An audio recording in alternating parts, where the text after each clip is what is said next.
What's up, YouTube? It's Tastyworks here with Tasty Tracker, and today I wanted to talk about position sizing and allocation. It's a pretty important topic. I think a lot of beginner traders start out and they want to trade with all of the money that they have access to.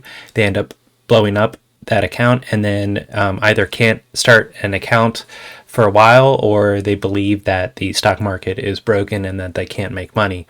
So it does have long-term effects if you mess this area up. So let's jump right in.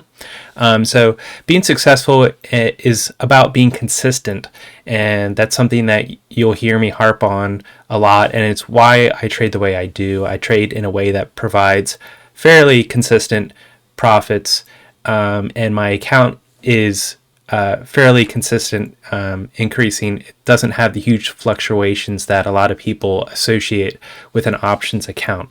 It does still fluctuate, especially if you've been following me the past couple months, because it's highly leveraged, but it's not as bad as if I were playing YOLO lotto tickets every week. But the whole reason I trade the way I trade is to live to trade another day. So the market has its ups and downs. No one can predict when those will occur. And so you could have a really good streak, and then you could have a really bad streak. And if you blow up in the bad streaks, you don't get to partake in the good streaks, which is where you're going to make your money. And then obviously in the bad streaks is where we're trying to minimize the amount of losses that we have. So again, we can trade in the future when there is that good streak again. And sometimes it depends on the style of trading. Obviously, if you're a day trader, the market trend doesn't matter quite so much as your execution. My method is trend following. So if I have a lot of bullish positions and then the trend changes, that does have a bigger effect on me. But anyway, let's move on here. Position sizing and allocation is what ensures that we can continue to trade day after day, year after year, and be able to take advantage of those moments when the market is cooperating with our style of trade, or the sectors we're in, etc. When it's cooperating is when we're making our money. So we need to make sure that we make it to those points, and that's what position sizing and allocation is all about. So again, you need to maintain consistency in your implementation of allocation and position sizing. Okay, so what that looks like is parity between tickers and sectors. So you don't want to have everything in tech and nothing in any other sector. Obviously, if tech goes down, then your entire portfolio is gone. So that's the overexposure to a sector. But the latter point here is that you can have inconsistent sizing also ruin your portfolio. So the last bullet point here is if you go heavy on one ticker that you are really in love with, and then you go light in another ticker that you maybe were less confident in or whatever, but the light ticker is the one that you won, and the heavy ticker is the one that you lost. Well, if you follow my style of trade at all, you know that I'm basically risking 340 to make 160. And so if I lose, and say I had 3 contracts in the loser, then I just lost $1,000. And I only had 1 contract in the winner, and I took that off at 50%. Now I'm making $80 and losing $1,000. Well, you can't do that for long before you run out of money. So it's definitely different. You need to make sure that you are consistent in how much money you're putting towards a specific position. And I also have here all-on-one expiration. So if you're putting all of your money in one expiration, it's very similar to putting it all on one stock. And I will get into that in a second. So for the position size, to calculate what I'm actually using for that position, I'll use the collateral for a short position and the cost for a long position. So if I buy a call for $100, that $100 is what I'm going to be basing my position size off of. If I sell a position, down here I have the 160, 340, I'm using this 340 as the amount of cost associated with that position. So generally speaking, less than 5% of your account should be allocated to a position. 10% is going to be easier for a small account. And then if it's extremely small, then, around 15%, 18% is what I'm running at. And that's not ideal at all, but it's out of necessity really that I'm using that much, because I don't believe spreads under $5 wide pan out a lot of time. You end up losing a lot and barely making any money to offset it. So my personal preference is to never play less than 5 wide, which means on a very small account, it's going to be a large percent of my allocation. So let's just go through what that looks like in reality here. On a $2,000 account, ideally you would be spending $100 per position to get that 5%, $200 for 10%, or $300 for the 15%. But again, my normal is 340, so I'm right around 18%, which is way over what my ideal would be.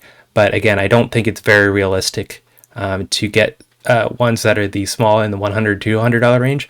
But if you can do it, then by all means do it. The problem is you might be doing something a little bit riskier, so it might be something like $200 or $250 premium that you collected, which means you might be risking $250, $300 collateral.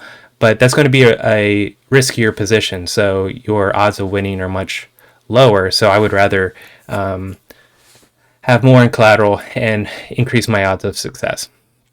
So a $10,000 account, you're looking at $500.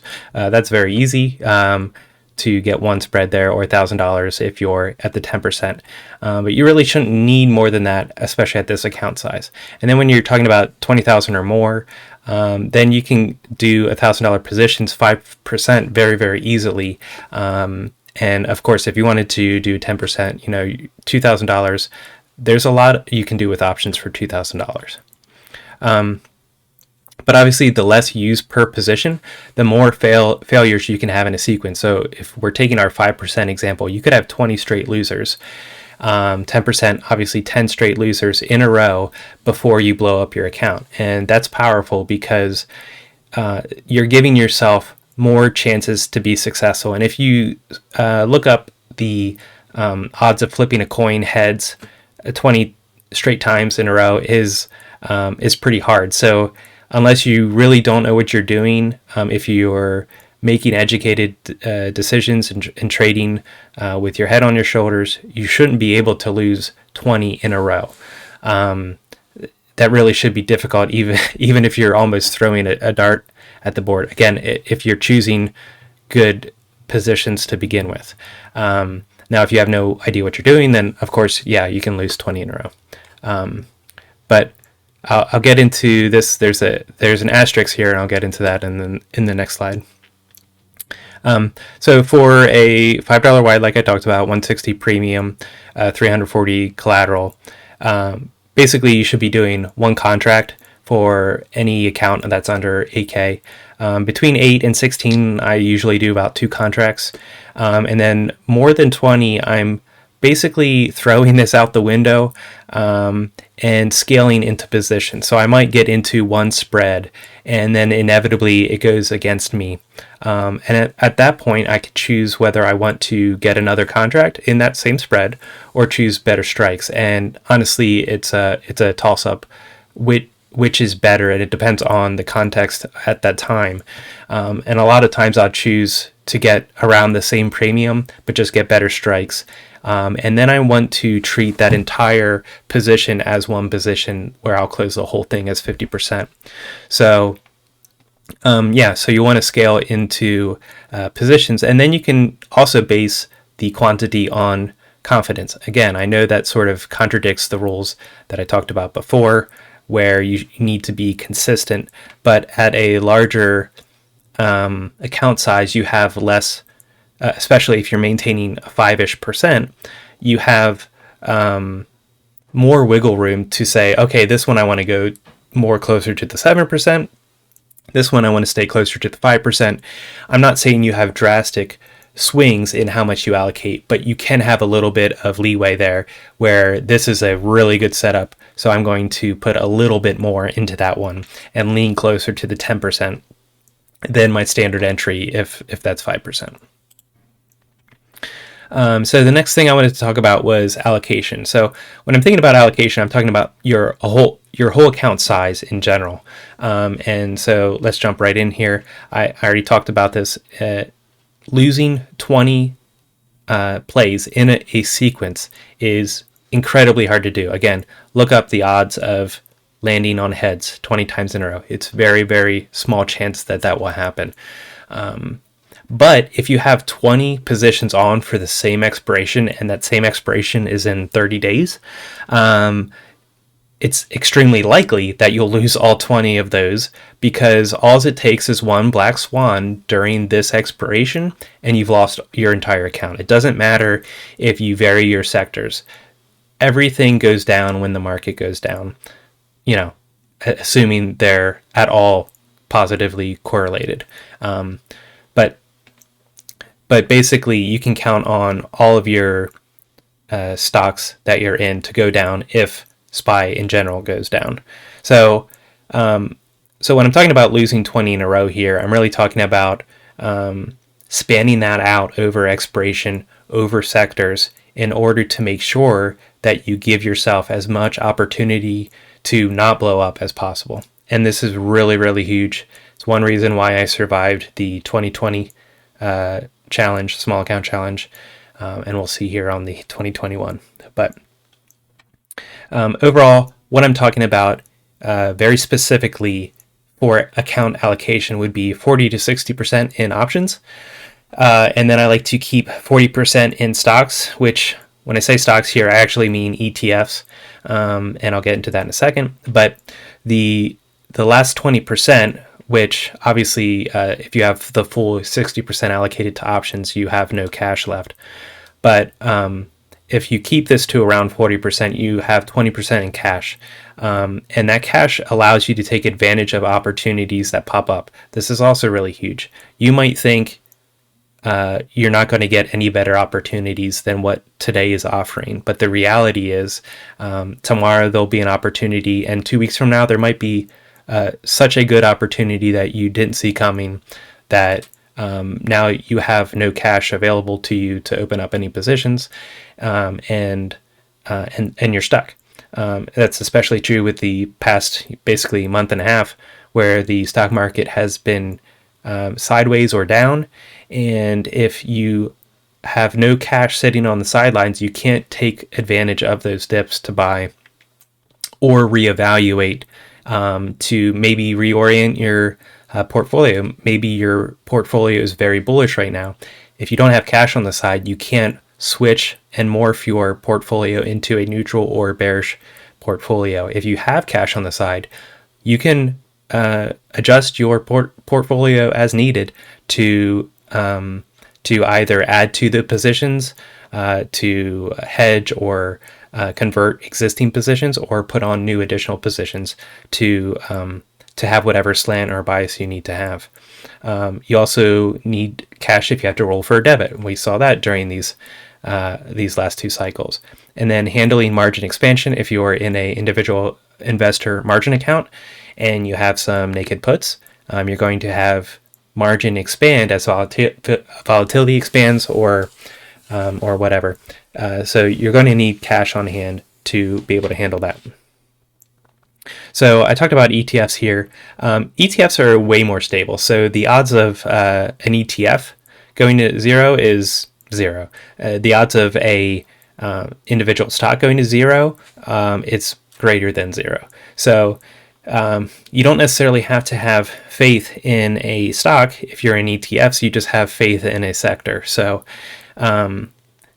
yes, the entire sector could go down and you could lose money, but you're not going to go to zero. So I like to park whatever money I have in ETFs that I believe in, that have a long-term trend up, that I can get access to. So if I lose my option positions, I can close out of my ETFs, start again, and start building my account up, yes, the ETFs potentially will have lost value, but if enough time goes by from when I'm adding and my cost basis is lower than what the market is even after a downturn, I could still exit for a scratch or maybe even a small win. So it just depends on, when you're contributing and how things all timed out. But so the last bullet point here is 40 to 60% in options is very much what you're willing to lose. If you've been playing with options long enough, you know that the best laid plans, can still blow up in your face. So you can be trading responsibly, choosing safe strikes, varied expirations, varied sectors. You can be doing everything right, and then a black swan comes along, and maybe you weren't even doing everything right, but you're doing most things right. You definitely can lose every bit that you put into options. So you need to remember that they have expirations, and remember how leveraged they are. And so if you're not comfortable with losing half of your account, which a lot of people aren't, then you need to allocate less in this. And maybe you want to do 30% options and 60% stocks and 10% cash, and that would be totally fine. With options being leveraged, you can make outsized gains and still have a much better than the average 6 or 8% that most people are accepting with the market in general. Just with using 10% in options, you can boost your returns enough that you're not going to retire, especially if it's on a smaller account, but you'll be making more than the market is making. And at the end of the day, that's what I'm most concerned about. So if you are interested in the ETFs I'm holding, I have a spreadsheet, and I have a video called Long-Term Holds that you can Google or look on YouTube. But basically, I just buy $500 at a time per ticker, and then I move to the next one, buy 500 of that, then I move to the next one, and then just cycle through them.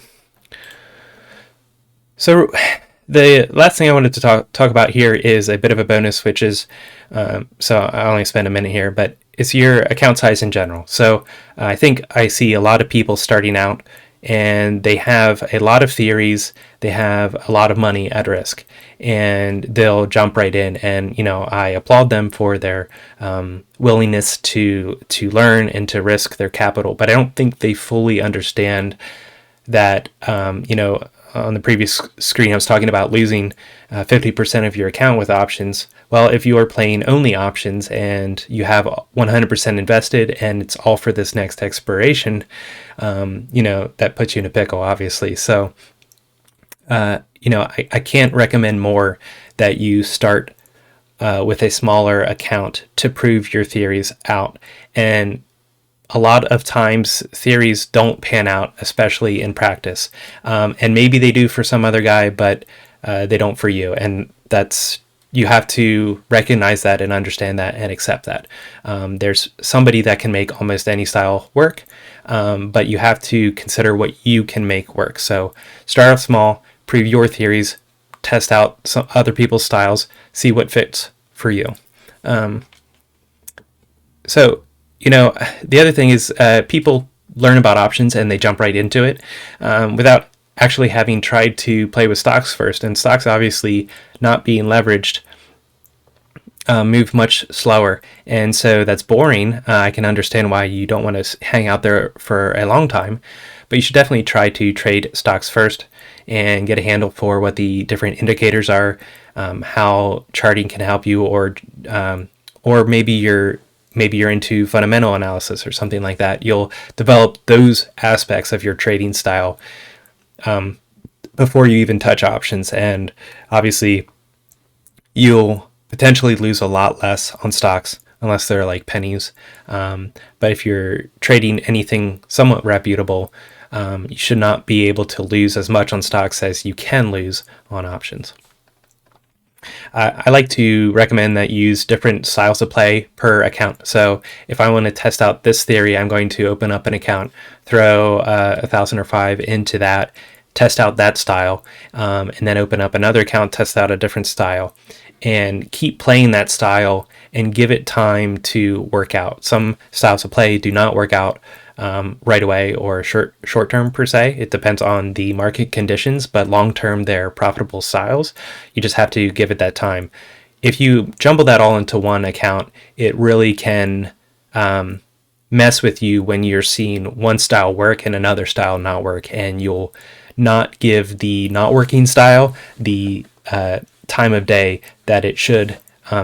Maybe potentially that could be way more profitable for you long term if you develop that strategy and hone in on what works and how to go through those motions. But when it's all jumbled into one account, and right now your penny stocks are taking off, you're going to close out those other positions, put all that money into penny stocks, and never develop those other skills, work those other muscles to develop another style. So, Tastyworks is great for this. You can create as many accounts as you want, as far as I know, and there's just a drop down at the top. Up here, you click account and switch the account, and then you can jump in and play with your different styles, but keeping them separate. You can have a little bit more self-discipline to say, no, this account is only for this style of play. Obviously, me being me with my website, Taste Tracker, I track everything, and that can help you determine what's working or what has worked and what hasn't worked, and just iterate on those processes to really hone in again on what's working and making that profitable. So what this means in reality is, if you have 100,000, start out with 10K. You don't need to jump into 100,000. That's ridiculous. A lot of people would give a lot of time to get $100,000 to trade with, and just because you're blessed to have access to that does not mean you should jump right into it and basically lose it all. Start off with 10K and see how that goes. And then if you can make 10K turn into 15K or 20K and keep it there for 6 months, then then you can think about getting to 100K. And similarly, if you have around 10K or less, I'd start with 2. That is kind of the bare minimum. I started this last challenge with $1,000. I don't think I'll do that again. It's just way too little to be able to make any sort of progress. And then one thing goes wrong, and the account is, on life support. So that's really it. If you have any questions or comments, leave them below and I'll try to answer them. I do read and respond to all my comments. So I have broker links in the description. I chart on Twitter, and I have a Discord chat which I hang out with a bunch of people. Website is Taste Tracker. That's free, tracking your own trades. We have community alerts, so people share their trades for free. And then I have my trades, which are a pro feature. And as always, these are just my opinions and not financial advice. So thank you, and I'll talk to you next time.